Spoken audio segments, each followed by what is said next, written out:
garaaw commune boo xam ne dafa am ñetti ponkol yu fi nekk ngeen ne da ngeen di ñëw jaar seen kaw est-ce que dina yomb. bañ a yomb. non parce que problème bi du ñun ñoom ak waa Médina lañ daam ñoom ñoo am contentieux ñoom ak waa Médina ñun nag dañu ñëw proposer leen ñi nga xam moom la ñu am comme ay candidat ñu investir ñu bëgg leen yóbbu assemblée pour ñu waxal Médina mais ñoom ñoo am problème ak Médina donc waa Médina ñooy régler seen problème ci ñoom ñoo fi def loo xamante ni ñoo war askan bi ñoo waxul dëgg askan bi kenn ki askanu Médina xeexal ko jàppale ko ba mu gagné mu dem war leen donc ñoom ñoo am problème avec askanu Médina mais du ñun fi mu toll nii gars yi dañu jox nopp di ñu déglu ñuy doxantu nii di leen présenter ñi nga xam ne ñun ñoo bokk Médina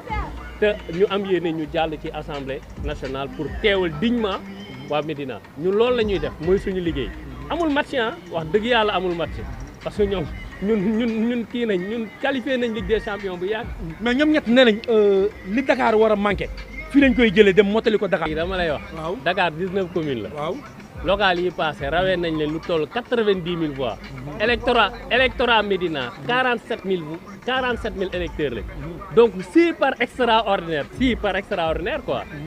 47 000 yëpp voté leen du tax sax ñu combler gap bi donc li ñuy wax amul sens li ma la wax ni ay chiffres la. li ñu leen rawee local yi passé c'est près de 100 000 voix moom lañ leen rawee local yi passé maanaam ci département bi boo ñëwee ñu ne ñoom li nga xam ne li leen manqué fii lañ koy jëlee mais Médina électorat bi 47 000 la donc si par extraordinaire sax 47 000 voté leen mënuñu combler gabu département te lii ma la wax du sama xalaat ay chiffres la ñoom. mais entre ñaari élection la bii local la bii législatif la est-ce que électeurs yi nga xam ne ñoo war a di voté ji est-ce que xamee nañ ko noonu. moom la ñuy def nii dugg ci kër yi xam nga ñun ñeme nañ dugg ci kër yi mais am na ñoo xam gisoo lañ ñu dugg ci kër yi de ñun Yewwi ak Wallu mais ñun dañuy dugg ci kër yi am na ñoom gisoo lañ ñu dugg ci kër yi ñoom xam na ñuy def ay check point rek la ñuy def pare kumbal gars yi ñëw comme ni ñu defee après tas dem ñibbi mais nous on rentre dans les maisons def proximité dugg ci kër yi taxaw wax ak nit ñi jox leen spécimen wax leen enjeu élection yi yaa ko Yewwi Askan Wi et Wallu qui font ça actuellement mais ñeneen ñëpp defuñu ko wala bu ñu duggee ñaari kër yi ñu seeni kër ñoom la ñuy dugg taxawaat donc xam nañ comment ça se passe actuellement à la Médina mais li ma la mën a wax ñaari élection yi duñ benn mais ñoom ñooñu ne li leen manqué woon ci local yi et d'abord li may fàttali ni ñun Yewwi Askan Wi perdrul le vote de la ville fii ci Médina vote commune la ñu perte mais vote ville bi Yewwi Askan Wi moo ko gagné def mathématique li ma la wax ni du politique chiffre la ñuy wax ñoom dañ ne li kii amoon ci local plus ñoom li ñoom boo leen boolee dañuy taxañ 17 heures ma jox la exemple ne la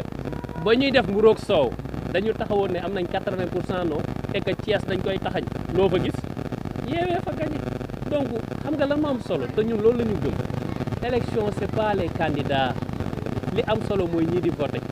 te ñun suñu arbitre dans ces élections c'est askanu Médina te askanu Médina ñun ñoo ngi dugg ci kër yi ñoo ngi wax ak nit ñi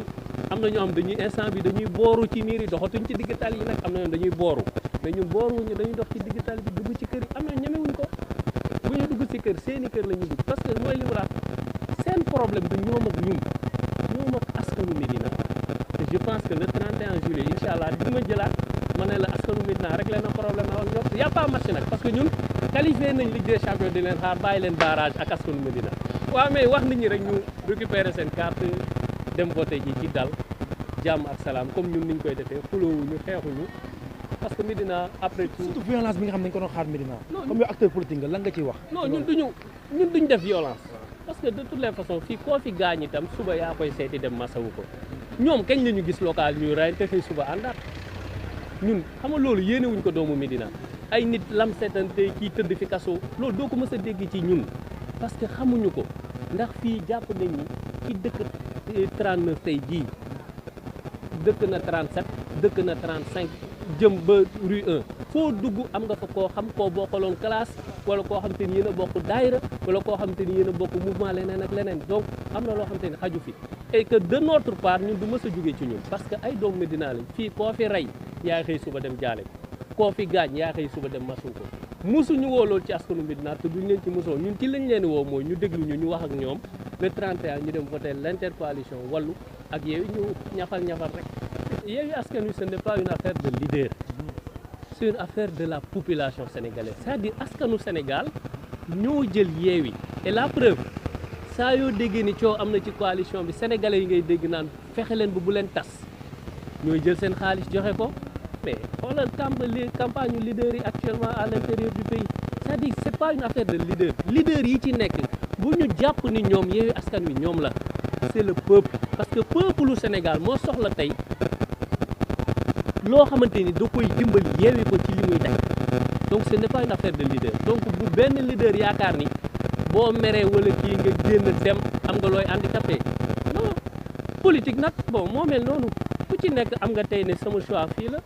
xëy na suba sa feneen doon sa choix tu as la liberté mais itam laisse aux autres la liberté et la responsabilité de conduire leur manière soo demee nag ba gisoo sa bopp am nga sañ-sañu ne ah gars yi kat wax dëgg yàlla fii laa mën a yem ngeen tàggalikoo ci jàmm ak salaam mais nous de toutes les façons on se fait pas de soucis parce que encore une fois ce que je dis Yewwi Askan Wi ce n'est pas une affaire de leader c'est une affaire des populations sénégalaises du nord au sud d'est en ouest ñoom ñoo jël Yewwi Askan Wi bëggal ko seen bopp def ko seen patrimoine u bopp donc ce n'est pas une affaire de leader. mais le problème qu'il y a bu fekkee ne population dañu bëgg ngeen booloo ñu gis ne rencontre de surprenance moo ëpp parce que ñu bëri ñu ngi ci nekk parce que c'est des problèmes de positionnement ñu commencé indi problème seen biir est-ce que bu ñu leen dénkee dëkk bi le problème ne va pas ressurgir ça c'est une question que les gens se posent. non xam nga ñun on peut ne pas avoir ce problème là parce que ni ñu ko waxee ñun ni ñu guleet bi ñuy teg Yewwi Askan Wi ñu teg benn charte ne sénégalais yi kaay leen ñu wax leen lii mooy suñu yéene nii la ñu fas yéene àndee mais li am solo mooy am na lu ñu jaay sénégalais yi ba mu commencé feeñ ci local yi bu ñu gis ci seen bopp wane ko léegi nag yàlla dogal na diggante bi bu fi amee ñoo xamante ni jàpp nañ ni bon àgg nañ foo xamante ni xëy na mën nañ demal seen bopp mooy li may wax rek une démocratie est arbitrée par juste une entité c'est les populations après nag autour d'une élection ñoom dinañ wax ndax lii nii d'accord nañ ci wala d'accorduñ ci parce que bon élection yi ñu jëm moom je pense que comme ni ñu ko defee woon ci concert casserole yi c'est juste un référendum aussi pour ay points sur non en fait la non candidature pour la troisième candidature yu mel noonu donc nous on place le curseur ci li gën a essentiel ci démocratie mooy peuple bi nga xam ne mooy souverain peuple bi nga xam ni moo am dernier mot bi le reste nag ce ne sont que des acteurs ou qui ont des orientations par-ci par-là tey nit mën na bëgg fii suba mu génn mais de toutes les façons il y a qu'un seul arbitre et c'est le peuple sénégalais qui sera et restera souverain. Excusez-moi, je vous fais une question. Vous avez vendu à la population sénégalaise l'antisystème. Nous avons remarqué depuis le temps, maintenant, non seulement l'antisystème, vous êtes en train de faire du neuf avec du vieux. C'est pas un problème? Non, du tout. Du tout. C'est-à-dire, nous, quand on parle... Non, quand on parle de système et d'antisystème, ce n'est pas une question d'homme. C'est une question de pratique. Mais les systèmes sont les hommes qui le font. Ouais, mais ce qui compte pour nous, quand on parle de système et d'antisystème, c'est une question de pratique, de comportement, de façon de faire. Mais les gens qui sont chez vous, mais aujourd'hui, nous, on ne peut pas encore nous juger ou nous évaluer dans la gestion de pouvoir. On pouvait les juger. Oui, mais regardez, le jour où on nous confiera ce pays, et les Sénégalais voient qu'il n'y a rien de nouveau en termes de pratique politique, en termes de façon de faire politique ou de gouvernance, là, on pourra dire effectivement que vous avez dénoncé l'antisystème, vous avez dénoncé le système, vous avez été dans le système. Donc vos pratiques-là se résument aux pratiques du système. Ce jour-là, quand même, on aura l'honnêteté de dire aux Sénégalais, ok, vous avez raison. Mais jusque-là, ce n'est pas encore le cas, parce que comme on dit, système ou anti-système, nous le résumons en termes de pratique. Maanaam façon wu doxalin la façon wu gis-gis la façon wu jëf la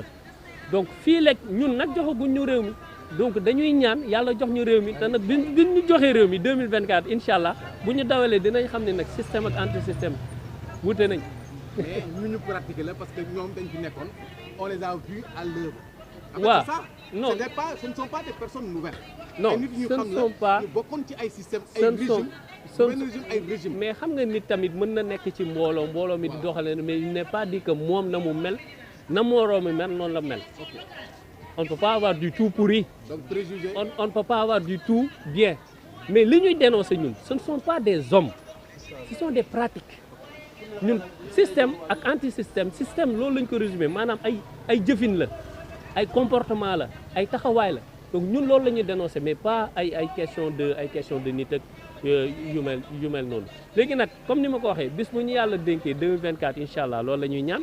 bu ñu dawalee sénégalais gis ni non ci doxalin ci comportement ak taxawaay wuutewul ak ñi nga xam ne ñun loolu lañ doon dénoncer en ce moment nag sénégalais jël seen responsabilité te yaakaaruñu est-ce que ce ne sera pas trop tard? non yaakaaruñu parce que encore une fois dafa am lu ñu gëm